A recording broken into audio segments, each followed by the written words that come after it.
Word of God, feel free to do that during the message. As you know, last week I was not here. I told you I was not going to be here. I was going to be in Mexico. I was down south, a little bit south of Ensenada. Ensenada is about an hour and 15 or 20 minutes south of Tijuana. And we were at a place called the Bufadora. The Bufadora is, in English, the blowhole. Water goes underneath the coast there a little bit and pops up and sort of as a geyser when there's high surf. And so it's a fairly popular touristic place. That's where we were. And we were building a house for this family. This was the residence. This is not what I built, by the way.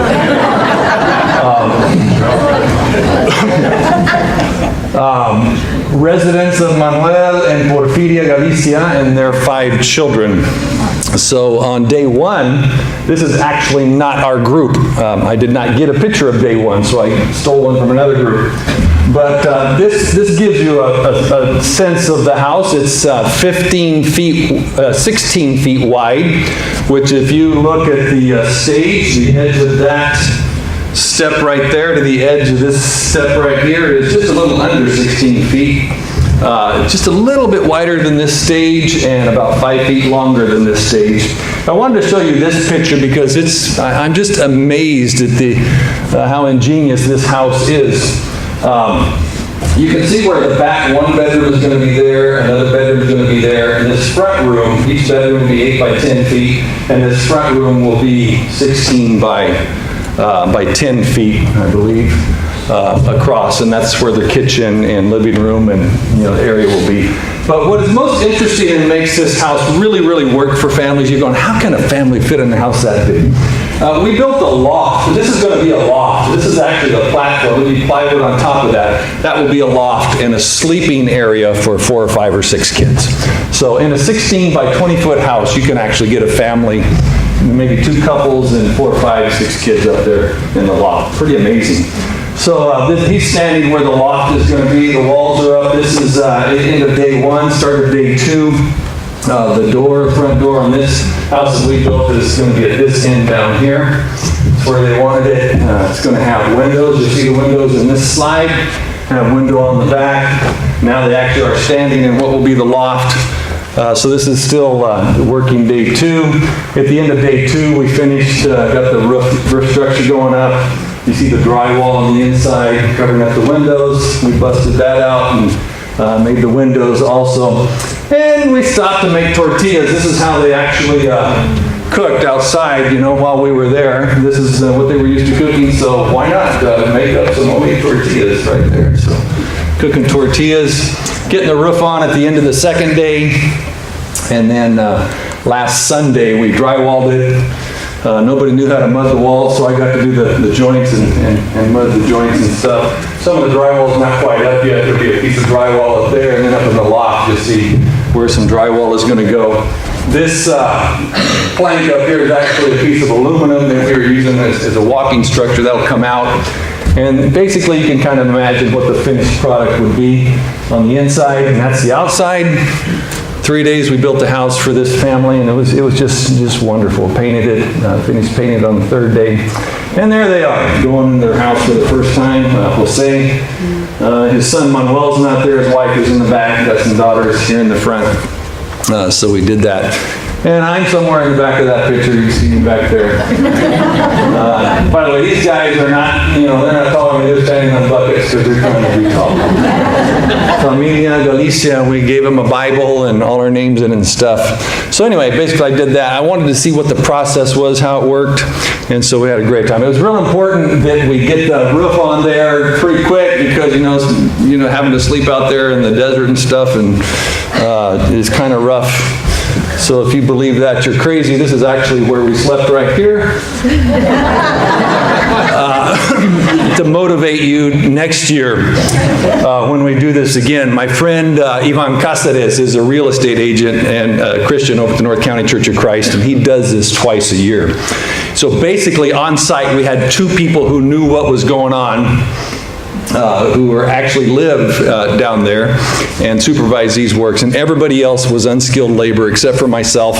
I'm fairly skilled, so I knew what I was doing. But everybody else, just which end of the hammer do you hold, that kind of stuff. And that's what we built. So if you would like to go with me to do that, I'm sure if God gives me the opportunity, I'll do that again. Next summer, there's an opportunity at the end of next year. I just wanted to do this as a Christmas present for somebody else. So this was kind of my Christmas deal. But this is where we got to stay in this 5-6 bedroom house on the beach. So, hey, it wasn't bad eating tacos for every meal and staying in the beach house either. So it's a pretty neat deal. Would invite you to go. Feel free to talk with me about that. And we'll do that next year and bless the family. This time of year is God with us. It's about Christmas. At least the world celebrates Christmas. The religious world celebrates Christmas here in the States and many parts of the world. There are two truths about this time of the year that always surface. Number one is it relates to church, as it relates to our assembly.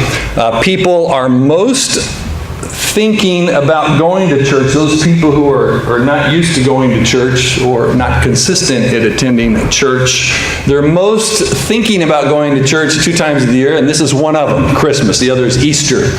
So more than any other time of the year, your neighbors, your relatives, people who normally won't go to church any time of the year, this is the time they will go during this month.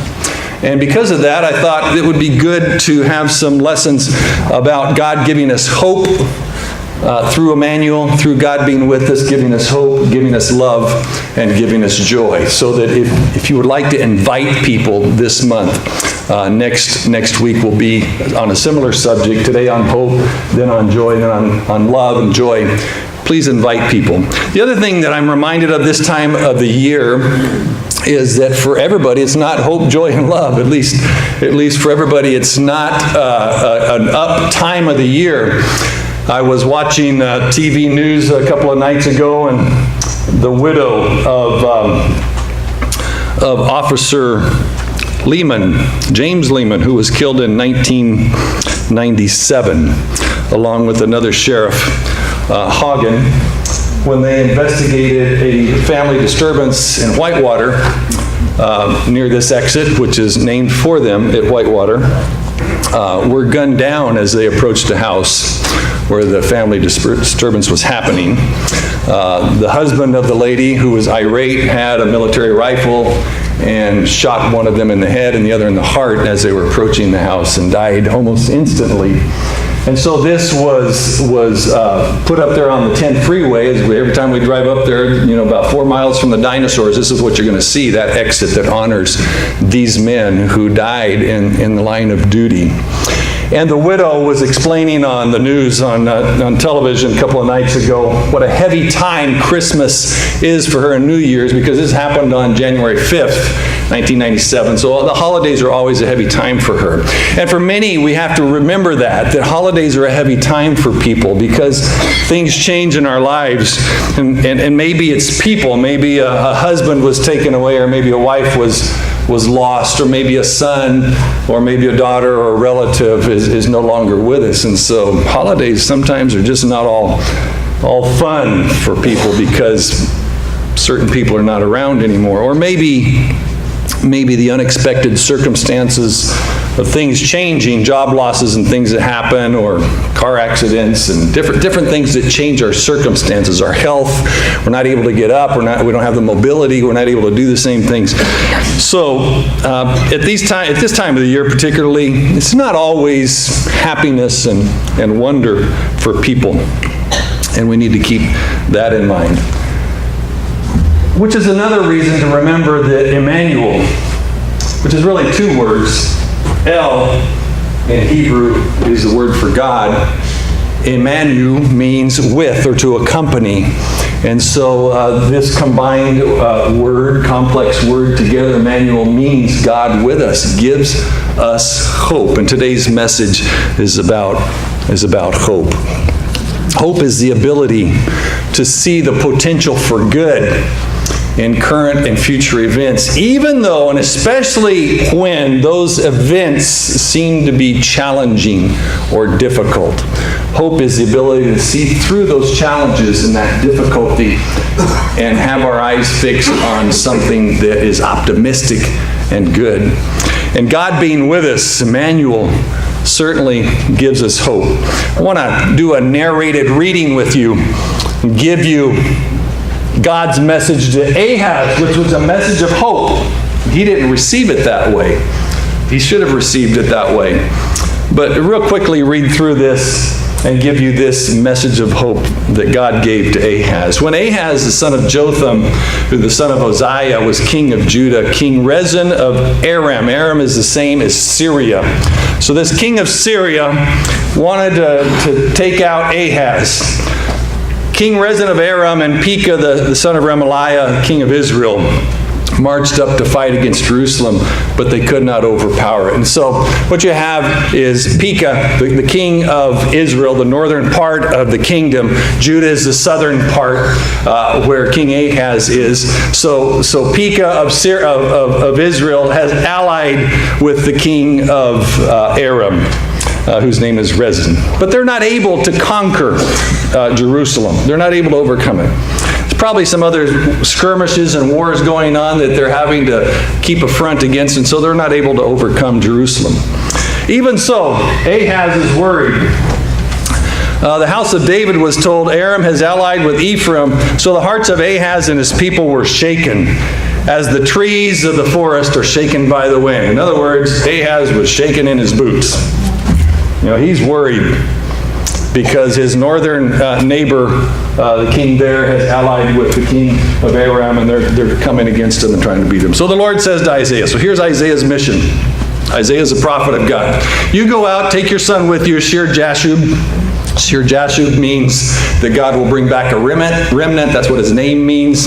Names a lot of times mean things to give encouragement to the people of God. So the name of Isaiah's son is a name which means there's always going to be a remnant. Don't worry, God is going to keep his people in this place in Jerusalem. Don't you worry. It's a matter of hope and encouragement. The very fact he takes his son, who is named, God is going to keep a remnant here. That's what his name means. He says, go out and meet with Ahaz at the end of the aqueduct of the upper pool on the road to the launderer's field. Say to him, be careful, keep calm, don't be afraid. Don't you lose heart because of these two smoldering stubs of firewood. These are just a couple of sticks that were in the fire. Yeah, they burned, but they're just about burned out. They can't do anything to you. They're just smoldering sticks. Don't lose heart. They're just smoking little pieces of sticks. Aram, Ephraim, and Remaliah's son have plotted your ruin, saying, let us invade Judah, let us tear it apart and divide it among ourselves and make the son of Tabeel king over it. And so he said, don't be afraid. And in this context, he continues to say, yet this is what the sovereign Lord says. Isaiah says, the God who's in charge of everything, who's going to determine what comes down. This is what he says, it will not happen. For the head of Aram is Damascus. They already have a capital city. They're not going to take Jerusalem as their capital. They have a capital. The head of Damascus is only Rezin. He's just the king. He's the king of a capital. They're not going to do anything to you. They're in their own place. And within 65 years, Ephraim is a synonym for the northern kingdom, Israel. Israel, within 65 years, won't even be a people. They'll be shattered. So these two kings are allied. Number one, he's got his capital in Damascus. He's not going to replace it with Jerusalem. Number two, Israel is going to cease to exist. The head of Ephraim is Samaria. The head of Samaria is only Remaliah's son, Pekah. If you do not stand firm in your faith, you'll not stand at all. In other words, God is with you. Don't worry. God is going to take care of you. Ahaz, and the Lord again spoke to Ahaz, ask the Lord your God for a sign, verse 10, whether in the deepest depths or the highest heights. So basically, Isaiah, the word of the Lord has come through him saying, Ahaz, God is with you. Don't worry about these kings. They've got their own capitals. They've got their own problems. They've got their own kings. fact, Israel to the north is going to cease to exist as a people. Don't you worry, God's got your back. You've got nothing to worry about. And he says, ask for a sign. I want you to ask me for a sign. I will give you a sign. But Ahaz said, verse 17, I will not ask. I will not put the Lord to the test.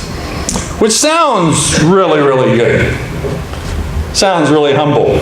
I won't put the Lord to the test. But really, do a little further investigation. It's a false humility.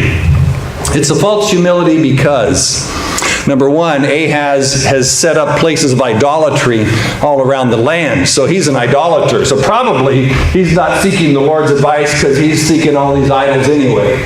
Number two, he's already made an alliance with Assyria.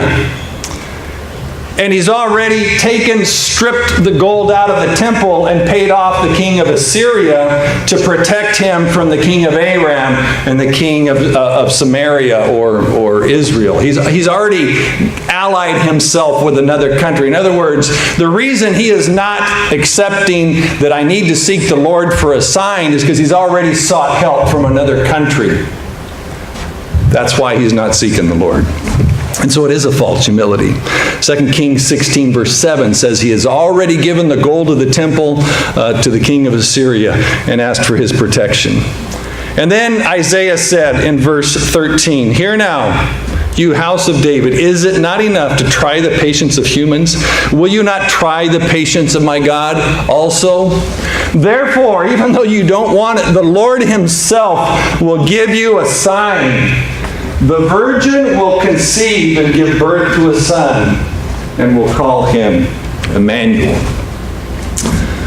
And that is the context of this word Immanuel that comes to play in the New Testament that we'll see in just a moment.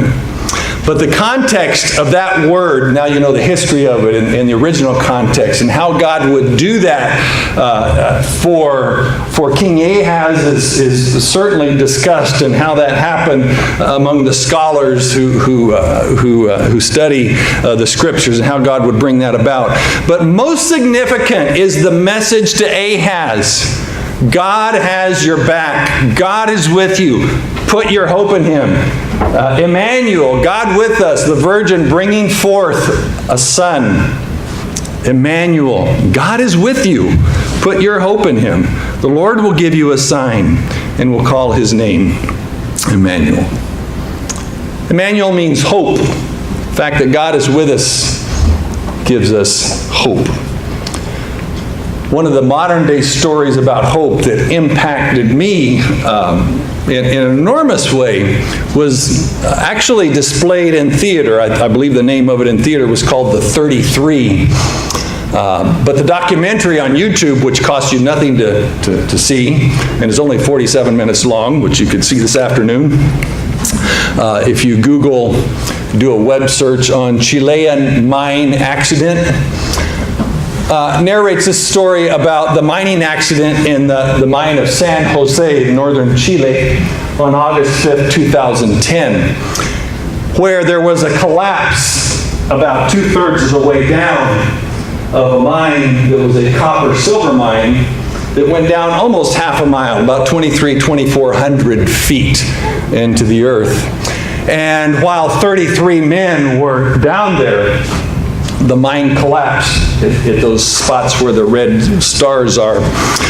And so it was a great, great struggle and trial, and the whole country of Chile and eventually the whole world watching via television this crisis was trying to figure out what to do. So bringing in rigs to drill and try and get down to those men because this mine had collapsed and they had no other way to get down to them.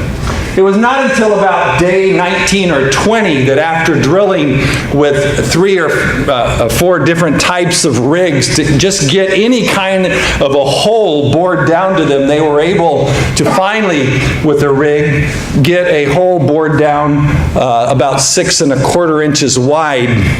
But the problems with boring the hole was that as they would try and bore the hole, because the rock was so hard, and the rock would change density and directions as they would bore these holes and keep going deeper and deeper. The drilling, boring bits would veer one way or the other. And basically what they're trying to do is hit this little room down here, which they had dug out and built, called the shelter, the refuge, el refugio. And so they had designed this refugio as a place where they could have medical equipment in the event of some sort of accident, a few food supplies. And so that ends up being where the men were able to hold up during the time that they, on the surface, were trying to figure out if they were still alive, have communication with them, bore down to them. So they finally were able to, on about day 19, one of these bits was actually able to get to and penetrate in the vicinity of that mine shaft and get communication to them. They had been without communication for about 19 or 20 days. They had very minimal amounts of liquid to drink. I think they had a few cans of tuna. And so the 33 split the supplies up, and over those 19 or 20 days survived. When they finally did get a 6-inch hole from the surface, a half a mile down into the earth, and penetrate and start giving them supplies and sent down a camera, they had figured out that each man had lost about 15 to 18 pounds after almost 3 weeks of not having normal life and nutrition. But they did not give up hope. As a matter of fact, the whole community surrounded that mining shaft. Everything was just kind of put on hold, and people, family members and friends would go out to Las Minas San Jose and see how they could help. And the camp, this is my favorite part, the camp was called Campamento Esperanza. Camp Hope. You have any friends named Esperanza? That is a great name. Hope. Esperanza is hope. They called it Camp Hope. One lady, Carola, in an interview spoke about her husband, Raul. She said, Raul is a strong man, an athletic man. He's a fighting man. His 2 children are waiting for him. His wife is here waiting for him. He's a strong man. He will get out. She had not lost her hope.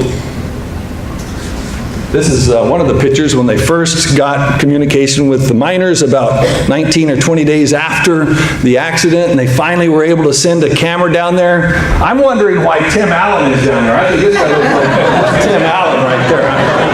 You know, I don't know why Tim Allen is in that picture. But anyway, it looks like Tim Allen to me. But anyway, these are the miners. And not giving up hope, keeping their faith. Men reaching out to God. There were 2 people down there who were leading religious services for the whole time that they were down there trying to keep hope. And finally, after, I think on day 69, they were able to not only bore down in there, but they were able to use another drilling bit after lots of failures and trials and struggles, and widen that 6-inch hole to about a 28-inch hole in diameter, and then send down this type of device, this type of capsule in which they could bring the men up one at a time. And when they started bringing them up one at a time, the euphoria and the joy and the celebration of the wives receiving their husbands who had not given up hope, and the euphoria of the whole country really celebrating the saving of these 33 miners at Campamento Esperanza. And I always thought, maybe we ought to put up a sign over the church, Camp Hope. Because we're like these people in a lot of ways. Maybe we haven't been a half a mile down underground for 69 or 70 days. Day 70 was when they finally got the last one out. 70 days, over 2 months, underground, in the dark. 70 days, but they didn't give up hope. Immanuel means God is with you. God is with us, even a half a mile under the ground. God is with us in whatever circumstance, whatever we're going through. And so in Matthew 1:23, the circumstances weren't that great either for the people of God. They were subjugated to Roman rule. And yet, when Joseph is taking his wife, Mary, and during that time of betrothal, it's a little bit different in our situation. In our situation, we get married and the couple starts their life. And in those times, they would get married, sign the official deal, the official, at least the marriage agreement and contract was made, but there was about a year of betrothing. And during that betrothing, they had not yet come together as husband and wife. And also, Joseph would be looking for a place, preparing a place for Mary and himself to live. And so it was during that time that the virgin that he was about to marry was found to be with child. And the angel appeared to him and told him this message, that the child within her was from God, and that he should not put her away, and he should continue on and go forward. This was something that God was doing. God was delivering a message through this virgin. And then Matthew quotes what we read in Isaiah. All this took place to fulfill what the Lord had said through the prophet, that the virgin will conceive and give birth to a son, and they will call him Immanuel, which means God with us. God is with us today. God is with us today, and he gives us hope. Amen. And one of the verses I just want to end with here, Romans 5, affirms the hope that we have. And so I'm going to ask Michael to come on up and do our scripture reading this morning. Michael, would you come do that for us?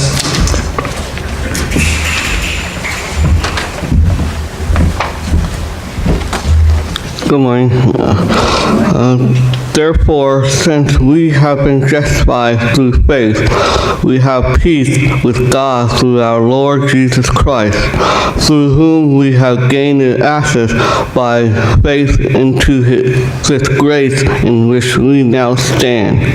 And we boast in the hope of the glory of God. Not only so, but we also glory in our suffering, because we know that suffering produces perseverance. Perseverance, character, and character, hope. And hope does not put us to shame, because God's love has been poured out into our hearts through the Holy Spirit who has been given to us. I want us to remember that in this time of Christmas time, when people are going around and we're going around and having our expectations of celebrating with our families, that Immanuel, God with us, means that God is giving us hope. And he is with us in all of our circumstances, whatever those circumstances may be. I love this first part, verse 1, where it says that since we've been justified through faith, we have peace with God through our Lord Jesus Christ, through whom we've gained access by faith into this grace where we stand.